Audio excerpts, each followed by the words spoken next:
टेबलवर बसून बाबासाहेबांनी वकिली केली, त्या गोल टेबलवर मी पण 15 वर्ष वकिली केली. तर भारताची घटना ही दीपस्तंभासारखी जगाला आज मार्गदर्शन करते. कशी करते? कुठल्याही देशाची घटना जर दुरुस्त करायची झाली, त्यात नवीन काय टाकायचं झालं किंवा काढून घ्यायचं झालं, तर भारताच्या घटनेला प्रमाण मानलं जातं. इथं वर असलेले आणि समोर असलेले सर्व मान्यवर, आजचा एक आगळा वेगळा उपक्रम ज्या खंबीर महिलेनं इथं संयोजित केला, त्या चांदणे मॅडम ज्या बारच्या अध्यक्ष आहेत, आणि आत्ता माझ्याबरोबर बोललेले आमचे सहकारी रवी चव्हाण साहेब, हे यशदाचे एक डायरेक्टर होते आणि त्यांनी खूप तिथं चांगलं काम केलं आणि आमच्या सातारचे पण आहेत. ह्या दोघांच्या प्रयत्नातून हा एक चांगला उपक्रम आज इथं सादर होतो. त्यात त्यांच्यासाठी टाळ्या होऊ द्या. ज्या भूमीमध्ये बाबासाहेबांना विरोध झाला, त्याच भूमीत माझा जन्म झाला, सातारा. परंतु तिथल्याच प्रतापसिंह हायस्कूलमध्ये बाबासाहेबांचं शिक्षण झालं आणि त्याच साताऱ्यामध्ये रमाबाई आंबेडकर यांचं स्मारक पण आहे. प्रतापसिंह हायस्कूल, रमाबाई आंबेडकर. तशीच तिसरी एक घटना जी माझ्यासाठी पण महत्त्वाची आहे, ती म्हणजे ज्या टेबलवर बसून बाबासाहेबांनी वकिली केली, त्या गोल टेबलवर मी पण 15 वर्ष वकिली केली. आणि दुसरं महत्त्वाचं सांगतो, इथं जे उभे आहेत माझे मित्र आहेत संजय मोरे आणि श्याम शिंदे, त्यातले संजय मोरे आणि श्याम शिंदे जरा आपण हात वर करा. हे दोघं जण माझ्याबरोबर होते. आता बारामती आणि इंदापूरला ते प्रॅक्टिस करतात. हे माझ्याबरोबर होते. आम्ही एक दलित मुलांचं वसतिगृह चालवत होतो तिथं. तर लॉ सोडून द्यावा असं सारखं वाटायचं. हे संजय मोरे अभ्यास करताना बघून मला असं वाटायचं, नाही, सोडलेला आपण परत धरावं. म्हणून त्यांना मी खास बोलवलं की आपण इकडे या. तर बाबासाहेबांचं इथं जे भाषण झालेलं होतं ते माझ्याकडे आलेलं आहे आणि मी ते वाचलं. मला खूप आनंद झाला. त्यातल्या काही गोष्टी मॅडमनी सांगितल्या, ते काय मी रिपीट करणार नाही. तुम्ही सगळ्यांनी ते वाचावं अशी माझी विनंती. आणि ते खूप छान पद्धतीनं इथल्या कार्यकर्त्यांनी ते छापलेलं पण आहे, शासनानं पण छापलेलं आहे. ते वाचावं म्हणजे तुम्हाला घटना आहे ना, त्याचे फॅसेट्स आहेत ते कळतील. मला जे घटनेविषयीचं तुम्हाला सांगायचं आहे महत्त्वाचं, किंवा बाबासाहेबांनी जे लोकशाही टिकावी म्हणून काय अपेक्षित होतं किंवा आपण आता काय केलं पाहिजे, आजची पोझिशन काय, ही मनबदलाची लढाई कुठपर्यंत आली, ह्याच्याविषयी मी बोलणार. माझ्या मते भारतीय घटना हे एक असं झाड आहे की त्या झाडाला येणारी फळं, फुलं, फांद्या, पानं हे त्याच्या मुळ्या टिकवून, मी पुन्हा एकदा सांगतो, मुळ्या टिकवून, मुळ्या टिकवणं म्हणजे घटना आहे तशीच टिकवून आपल्याला सगळ्यांना वितरित करायचं काम आपल्याकडे दिलेलं आहे. आपण सगळेजण लॉ एन्फोर्सर आहोत, वकील, जजेस, आणि ह्या पृथ्वीवर महाराष्ट्रात, देशात जी काय माणसं आहेत त्यांचं सगळ्यांचं काम आहे की हे आपल्याला घटना आपल्याला टिकवायची.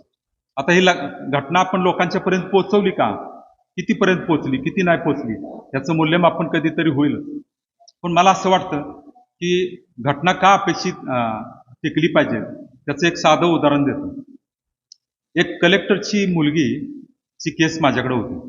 की तिला म्हणलं तुझा भाऊ काय करतो, कलेक्टर रिटायर झालेला. तर म्हणजे गॅरेजमध्ये काम करतो. किती रुपये त्याला मिळतात? 40 रुपये मिळतात. तर म्हणलं तुझे बाबा काय करतात? तर ते म्हणजे गेले. कसे काय गेले? म्हणले ते अँटी करप्शनच्या केसमध्ये सापडलेले होते आणि त्यामुळे त्यांना ते वेदना होत गेले आणि ते गेले. तर जे आपण लॉ एन्फोर्सर आहोत त्यांनी ध्यानात ठेवावं की आपण कायमच आपली पुढची पिढी बलवान राहणार असं काय सांगता येत नाही. त्यामुळं घटनेची पाळंमुळं जपून ठेवणं आणि घटनेची फुलं आणि फळं लोकांच्यापर्यंत पोहोचवण्याचं काम आपण जेवढे प्रामाणिक होऊ तेवढं देऊ चांगल्या प्रमाणे करू शकू असं मला वाटतं. बाबासाहेबांनी एका पुस्तकात लिहिलेलं आहे की घटना जितकी महत्त्वाची आहे तितकीच घटनेची अंमलबजावणी करणारे आणि त्याची फळं घेणारे हे सुद्धा तितकेच महत्त्वाचे आहेत. नाहीतर मला नुसते फळंच पाहिजेत, मला फक्त हक्काबद्दल मी जागृत आहे, कर्तव्य आलं की गेला प्राण, असं करून चालणार नाही. आता हे लोकशाहीची तर मला आणखीन एक छान स्पष्टीकरण द्यायला एकदा एका प्रसंगात मिळालं, ते मी पुन्हा एकदा सांगतो. की लोकशाही म्हणजे काय आहे. जसं आदिलशाही होती, कुतुबशाही होती, मोगलशाही होती आणि त्यानंतर शिवशाही आली. शिवशाही हे एक प्रकारचं लोकशाहीचं स्वरूप होतं आणि शिवशाहीचा न्याय तुम्हाला माहित आहे, तिथंच झालेला न्याय होता. राजाच्या पाटलाचे हातपाय तोडले, त्यानंतर 200 वर्ष बलात्कार नाही झाला. मग ही जशी कुतुबशाही, आदिलशाही होती ती आपल्याला पसंत नव्हती, नंतर शिवशाही आली, आपल्याला ती पसंत पडली. मग ही लोकशाही म्हणजे आपली शाही. आपण सगळ्यांनी आपलं राज्य चालवायचं. म्हणजे इथं प्रत्येक जण राजा आहे, फक्त तो कायद्याच्या कक्षेमध्ये आहे, घटनेच्या कक्षेमध्ये आहे. 2012 साली जगातील प्रभावी व्यक्तिमत्व कोणती, त्यांची एक 100 जणांची यादी बनवलेली होती. त्यामध्ये डॉक्टर बाबासाहेबांचं नाव होतं. आपण काय करतो, बाबासाहेब असतील, शिवाजी महाराज असतील, संत तुकाराम, संत ज्ञानेश्वर, कोणतेही संत असू द्या किंवा महान व्यक्तिमत्व असू द्या, आपण डोक्यावर घेतो, डोक्यात घेतलं पाहिजे. थोडक्यात मला डोक्यात घ्यायचं म्हणजे काय करायचं, वाचायचं आणि सोडून द्यायचं असं नाही. माझ्या मते त्यांचं उर्वरित काम आपल्याला सगळ्यांना करायचं. लोकशाही टिकवण्यासाठी हेच आपल्याला आपलं कर्तव्य करायचं. आता जन्मता एकही माणूस प्रामाणिक असू शकत नाही, कारण माणूस हा शेवटी प्राणी आहे. तो प्राण्याचं रूपांतर सज्जनामध्ये आणि घटना पालन करणाऱ्यामध्ये व्हावं असं जर वाटत असेल तर आपल्याला आपल्या अंगी हळूहळू प्रामाणिकपणा आला पाहिजे. आज नैतिक अधपतन किती झालंय आणि किती वाढलंय याचा हिशोब करत बसलो तर एका वाक्यात सांगायचं झालं तर भारत लुटो अभियान चालू आहे का काय असं वाटायला. म्हणजे भारताचं नशीब असं चांगलं आहे, आपल्या घटनेचं स्वरूप इतकं चांगलं आहे आणि आपल्या सगळ्यांची मानसिकता पण एवढी चांगली आहे की आपल्या इकडं पाकिस्तानसारखा, सिरियासारखा किंवा इजिप्तसारखा कुठलाही प्रसंग घडला नाही आणि तिथं हुकुमशाह आला नाही. बाबासाहेबांच्या व्याख्यानामध्ये पण तो उल्लेख आहे. तर ह्याचं कारण काय आहे, तर मनबदलाच्या लढाईमध्ये आपल्याला अंशतः का होईना पण यश आलेलं आहे.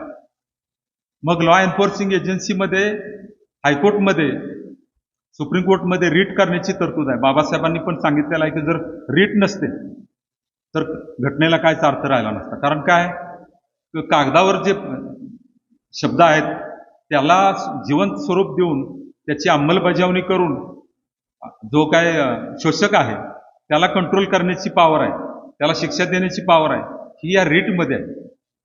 आज आमच्या पुढं शेकडो हजारो रीटनं काम चाललेलं असतं हायकोर्टमध्ये, सुप्रीम कोर्टामध्ये. तर तिथं काय घडतं, या उदाहरणावरनं मला असं वाटायला लागलं, मी लॉ अँड ज्युडिशरीचा सचिव होतो, की आपल्याला स्टेरलायझेशन ऑफ लिटिगेशन आहे हे करायची वेळ येईल का काय, अधिकाऱ्यांच्यावर चाप बसवावा लागेल का काय, त्यांनी मनमानी करायची आणि कोर्टाने खाली मान घालून मान दुखेपर्यंत, आजारी पडेपर्यंत काम करायचं, वकिलांनी रात्रंदिवस अभ्यास करायचा, ह्याच्यासाठी आपण लोकशाहीमध्ये आलो का काय, आपला प्रामाणिकपणा वजा झाला का काय, आपला कुठं गेली नैतिकता, नैतिक अधपतन वाढलं का काय, असा जरा विचार करण्याची वेळ आली. ह्याच्यासाठी अंतर्मुख झालं पाहिजे असं माझं मत. आणि जर असं नाही झालं तर काय होईल की लोकशाही खिळखिळी होईल आणि कुठल्या क्षणाला आपण पुन्हा एकदा हुकुमशाहच्या कुठल्या ताब्यात जाऊ आपल्याला सांगता येत नाही.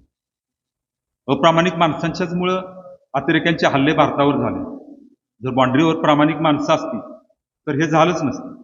मला एका प्रवासातलं एक महत्वाचं वर्णन सांगायचं तुम्हाला की लॉ एन्फोर्सर कसे असतात. अगदी अर्ध्या मिनिटाचीच गोष्ट आहे. प्रवास करत असताना एक तहसीलदार माझ्याजवळ बसलेले होते आणि मला विचारत होते की आपण काय करता. मी म्हणलं शेती करतो. अहो म्हणले तुम्ही सुटाबुटात दिसताय. जनरली न्यायाधीशांनी आपली ओळख प्रवासात द्यायची नसते, कारण लोक लगेच मग सल्ला विचारायला लागतात किंवा काहीतरी बोलतात. म्हणून मी त्यांना म्हटलं की मी शेती करतो. ते म्हणले अहो असं कसं काय. म्हणलं अहो माझं अजून लग्न झालं नाही, त्यामुळे कपडे वगैरे व्यवस्थित असावे लागतात म्हणून घातलं. तर थोड्या वेळात मला फोन यायला लागला. त्यांनी ओळखलं की हे एकतर वकील तरी आहेत किंवा न्यायाधीश तरी आहेत.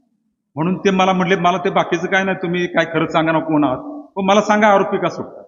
माझ्याकडे कायम कागद पेन असतो. मी काढला कागद आणि पेन, त्यांना म्हणलं असं करा, म्हणलं तुमचं नाव आणि फोन नंबर आणि पत्ता द्या. हो म्हटलं मला कशाला गुंतवताय. म्हटलं हेच कारण आहे आरोपी सुटण्यात. लोकशाही जर टिकली नाही ना तर त्याची जबाबदारी आपलीच आहे. आपण दुसऱ्या कोणाला तरी फिंगरिंग करण्यात काय अर्थ नाही. आपण कमी पडलो, लोकांच्या हृदयापर्यंत, मनापर्यंत त्याची अंमलबजावणी करण्यामध्ये आपल्याला अपयश आलं, हे आपल्याला मान्य करावं लागेल पहिल्यांदा. आता दुसरी एक गोष्ट खूप चांगली घडती की समता पाहिजे आपल्याकडे. संत ज्ञानेश्वर तुकारामांनी सुद्धा सांगितले काय, अमंगळ भेदाभेद अमंगळ सांगितले. आता मी तिथनंच आलो आणि ट्रॅफिकमुळे थोडासा अडकलो, त्यामुळे तुमची माफी मागतो. पण भेदाभेद अमंगळ. आता आपण काय म्हणतो की आता काय अस्पृश्यता राहिली नाही, काय नाही, आपण आता जेवतो वगैरे वगैरे, ठीक आहे, तिथपर्यंतच गेलं. त्याच्या पुढे कुठं जातं. एक दिवस सगळ्यांनी म्हणलं पाहिजे, ज्यांना आरक्षण आहे ना त्यांनी असं म्हणलं पाहिजे आता आम्हाला आरक्षण नको. इतकी समता आली पाहिजे ना. इतकी समता येण्यासाठी बेटी व्यवहार झाला पाहिजे. बेटी व्यवहार का झाला पाहिजे, त्याशिवाय समताच येणार नाही. म्हणजे मुलगी मागून दिली पाहिजे आणि मागून घेतली पाहिजे, ठरवून लग्न झालं पाहिजे. प्रेमविवाह तर होत आहेत. नव्या पिढीनं न सांगता आंदोलन सुरू केलेलं आहे बघा समतेचं. कोणी तुम्ही रोखू शकत नाही, कायदा पण कणकणीत आहे त्या बाबतीत. मी तर माझ्या मुलांना, माझ्या भावाच्या मुलांना 5 मुलं आहेत आम्हाला, 5ही जणांना सांगितलंय की तुम्ही ह्याचा विचार करा की आपल्याला समतेसाठी कृतीवीर व्हायचंय, नुसतं भाषणवीर नाही व्हायचं. तुम्ही विचार करा, जबरदस्ती करणार नाही, पण तुम्ही ह्या पद्धतीचा विवाह करायचा आपल्याला की ही समता आपल्याला प्रस्थापित करायचे. अजून घटनेचं काम शिल्लक आहे, बाबासाहेबांचं काम शिल्लक आहे. मी पुन्हा सांगतो तुम्हाला, शिवाजी महाराजांचं काम शिल्लक आहे, महात्मा फुलेंचं काम शिल्लक आहे. मला नांदेडकर सरांनी सांगितलं आता, आम्ही काय इथं आलो म्हणून आमची मैत्रीण आहे, आमची आधी जुनीच मैत्रीण. ते मला म्हटले, सर महात्मा फुलेंची जी हा जो आहे पगडी आहे ती आणि हे खूप चांगलं दिसतंय. मी उतरून ठेवलं होतं, पण ते म्हटले नाही, परत घाला, पुण्यात आहात तुम्ही. मला खूप बरं वाटलं आणि मी तसंच ठेवलं. म्हटलं चला भाषण देईपर्यंत ठेवायला काय हरकत नाही. तर मला हे सांगायचं की आपल्याकडे पुन्हा एकदा अनुवंशिक राजा यायचा नसेल तर आपल्याला लोकशाहीशिवाय दुसरा चांगला पर्याय नाही. आपली शाही आहे ती आपल्याला टिकवायची. आता काय दुसरी एक बघा की आपल्याला नवे शोषक कोण आहेत आणि शोषित वर्ग कोण आहेत त्याचा पण अभ्यास करायला लागला. नवे शोषक कोण आहेत? नवे शोषक आपण बघतो नोकरशाह झालेले आहेत, आणखीन बरेच झालेले आहेत. नवे शोषित वर्ग कोण झालाय? आता न कळत एक झालेला नवा शोषित वर्ग आहे, तो तुम्हाला सांगतो, म्हणजे शेतकऱ्याचं लग्न होत. मुली त्याच्याबरोबर लग्न करायला तयारच नाही. कसं होणार आहे बघा, समजा शेतकरी जर गेला तर आपण काय खाणार आहोत? ऑफिसमधली टेबलं, कागद, वह्या, पेन खाणार आहेत चावून आपण? शेतीवरच जगावं लागेल. नाही तर मग कंपल्सरी कायदा करावा लागेल. ज्याला कोणाला अधिकारी व्हायचंय, मग कोणी पण असे ना का तो अधिकारी किंवा वकील व्हायचंय, त्यांना आधी 5 वर्ष शेती केली पाहिजे, तरच त्याला वकील किंवा न्यायाधीश होता येईल किंवा कलेक्टर किंवा तहसीलदार किंवा क्लार्क होता येईल. असं काहीतरी वेगळ्या पद्धतीचे कायदे आणावे लागतील तर ते शोषण थांबेल. महिलांच्या बाबतीत अजून पुणे जिल्ह्यासाठी म्हणजे आता चांदणे मॅडम, खरं हे घटनेला आलेलं फळच आहे. तुम्ही मॅडम अध्यक्ष झाला आणि मला वाटते 2-3 वर्ष झालं तुम्ही अध्यक्ष आहे. असं खंबीर व्यक्तिमत्व आहे. म्हणजे इथं व्यक्तिमत्व खंबीर आहेत, पण अजून पुणे जिल्ह्यामध्ये जिथं महात्मा फुलेंनी काम केलं, धोंडो केशव कर्वेंनी काम केलं, महर्षी शिंदेनी काम केलं, अशा ठिकाणी अजून पुणे जिल्ह्याच्या बार असोसिएशनची महिला अध्यक्ष झालेली नाही. त्यामुळे ह्याच्यावर गंभीरपणे जरा विचार करा, असं मी मागं पण बोललेलो आहे. तो न्याय झाला पाहिजे. मी परवा आमच्या न्यायाधीशांच्या मिटिंगमध्ये विचारलं की तुम्हाला सामाजिक न्यायाधीश माहीत आहेत का? ते म्हणले नाही, काय माहीत नाही. म्हणलं तुम्हाला सामाजिक न्यायाधीश माहीत पाहिजेत. महात्मा फुले होते, सावित्रीबाई फुले होते, बाबासाहेब आंबेडकर होते, सगळे संत, ज्ञानेश्वर तुकाराम, सगळे संत हे सामाजिक न्यायाधीश होते. तर सामाजिक न्याय हा फार महत्वाचा आहे आणि तो आपल्याला घटनेतनं मिळणार आहे. तर आपली जबाबदारी आहे की ही घटना आपल्याला, आपण सगळेजण मिळून राज्यकर्ते निवडतो, आपली जबाबदारी आहे की ही घटना आपल्याला लोकांच्या पर्यंत पोहोचवायची आणि त्याची अंमलबजावणी करून घ्यायची. आता कायदे मंडळ श्रेष्ठ का न्याय मंडळ श्रेष्ठ असा मुद्दा जेव्हा येतो त्यास दोन्हीही श्रेष्ठ आहेत असा शेवटी निष्कर्ष काढावा लागतो. आणि कायदा हा एक सर्वात मोठा न्यायाधीश आहे आणि त्यात घटना ही सगळ्यात मोठा न्यायाधीश आहे असं माझं मत आहे. बाबासाहेबांचं नाव निवडलं गेलं त्याचं कारण काय? 100 यशस्वी पुरुष, शतकातील 100 यशस्वी पुरुषामध्ये बाबासाहेबांचं नाव का गेलं? तर भारताची घटना ही दीपस्तंभासारखी जगाला आज मार्गदर्शन करते. कशी करते? कुठल्याही देशाची घटना जर दुरुस्त करायची झाली, त्यात नवीन काय टाकायचं झालं किंवा काढून घ्यायचं झालं तर भारताच्या घटनेला प्रमाण मानलं जातं. आणि भारताच्या घटनेचे जर सोर्सेस तुम्ही बघितले तर जगातल्या सर्व घटनांचा अभ्यास बाबासाहेबांच्या टीमनं केला होता. आणि आपल्याला स्वाभिमान वाटला पाहिजे की बाबासाहेब हे महाराष्ट्रातले होते आणि घटना समितीचे अत्यंत खंबीर आणि विवेकी व्यक्तिमत्व असलेले, न्यायी व्यक्तिमत्व असलेले बाबासाहेब यांनी ही घटना तयार करताना जो काही त्रास वेदना झाल्या त्या सर्वाला तोंड दिलं आणि प्रत्येक प्रश्नाचं उत्तर त्यांनी दिलं. बाबासाहेबांच्या ह्या व्याख्यानामध्ये, जे व्याख्यान त्यांचं आहे त्याचं पुस्तकात छापलेले, त्याच्यामध्ये त्यांनी एक 4-5 मुद्दे सांगितले की भारतीय कोणत्याही लोकशाहीला कशाचा धोका आहे. तर पहिला धोका त्यांनी सांगितलाय तो म्हणजे विषमतेचा. मी भंडाऱ्याला होतो, प्रचंड विषमता मी तिथं बघितली. काही घरं, एका गावामध्ये 2 किंवा 3 घरं प्रचंड श्रीमंत आहेत आणि बाकी सगळे प्रचंड गरीब आहेत, म्हणजे अन्न खायला नाही. मी तुम्हाला सांगतो, वकिलांचं कॅन्टीन तिथलं बंद पडलं कारण भात शेतीवर वकिलांना फी देणाऱ्या वकिलांची फी किती मिळणार आहे विचार करा. कॅन्टीन बंद आहे तिथे भंडाऱ्याचं. तर विषमता आहे ती संपवण्याची जबाबदारी आपली आहे.